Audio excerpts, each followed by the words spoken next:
How often in life are we deeply and positively influenced by a person in ways that shape who we become, who we are? Father Clive Littin, who headed up the Catholic youth movement in Auckland, New Zealand when I was a teenager, was such a person in my life. I learned that Clive passed away recently, so he's been in my thoughts.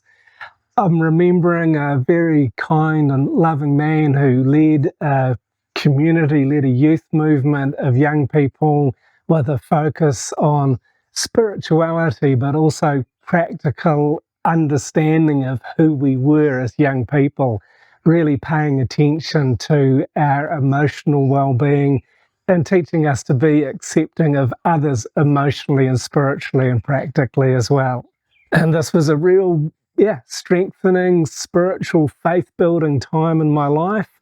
It was Catholic, but without being really religious, and certainly not in the authoritarian and controlling way that I'd grown up being used to through being in Catholic schools, which had not been a particularly positive experience at all for me.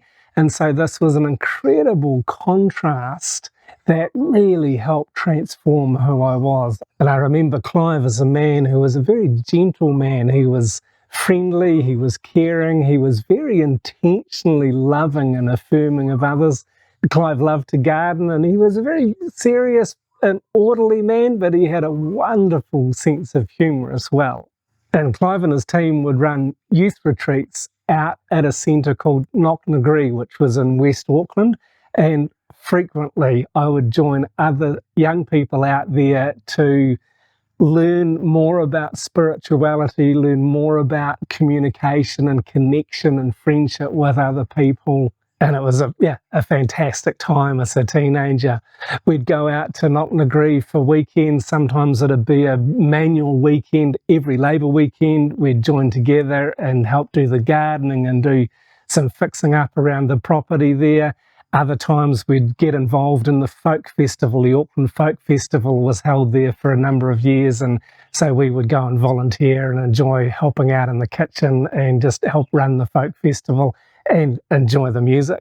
And the retreat weekends were a focus on learning, on spirituality, on community, and learning to get along as young Christians. And this too involves some very influential teaching from a lovely nun, Sister Cecily, who taught me and others how to meditate. This was my first experience of meditation and learning to pray in a different way. And this helped me really in a practical way to understand all of the spiritual and emotional and acceptance teaching, the learning that we were receiving, and put it into practice and continue to put it into practice throughout my life. Thinking about Clive, thinking about making this video, I thought I'd better share one story. I can remember being invited by Clive to go and speak to an audience, a seminar of the Catholic priests in Auckland. So I think there was somewhere in the vicinity of 200 or more priests that were gathered, and there was going to be a number of lay people addressing them about our experience of being involved in church leadership.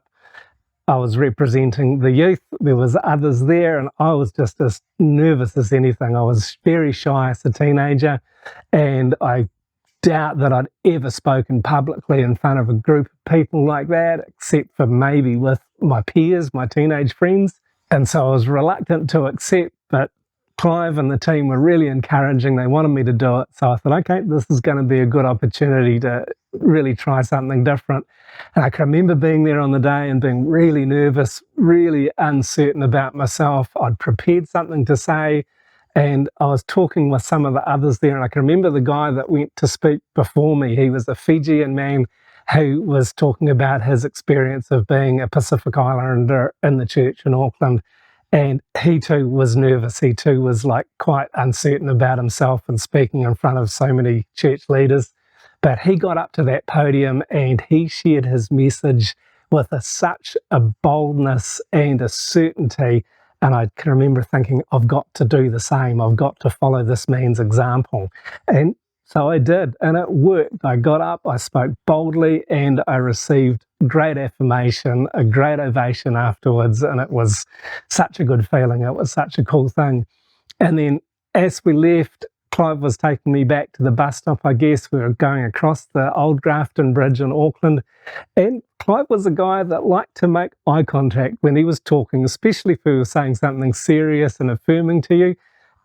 But this was not such a good idea when he was driving. The road was a bit wet from some recent rain, and the car in front stopped, and Clive didn't quite stop in time, so he had a bit of a fender bender.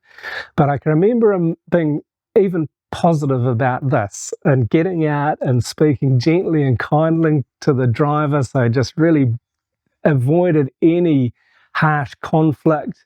And this to me was such a lesson in real practical ways of really embodied the whole meaning and the teaching of this wonderful leader. So I hadn't seen Clive or many of those people from a long time ago, for over 40 years. We kind of, lost contact, life moved on. I ended up traveling and going overseas shortly after this. But these are things that have really shaped my life for the last 40 years. If you'd like to know a little bit more about my travel, I've got a video where I share about this. You can check it out here. Thanks very much for watching.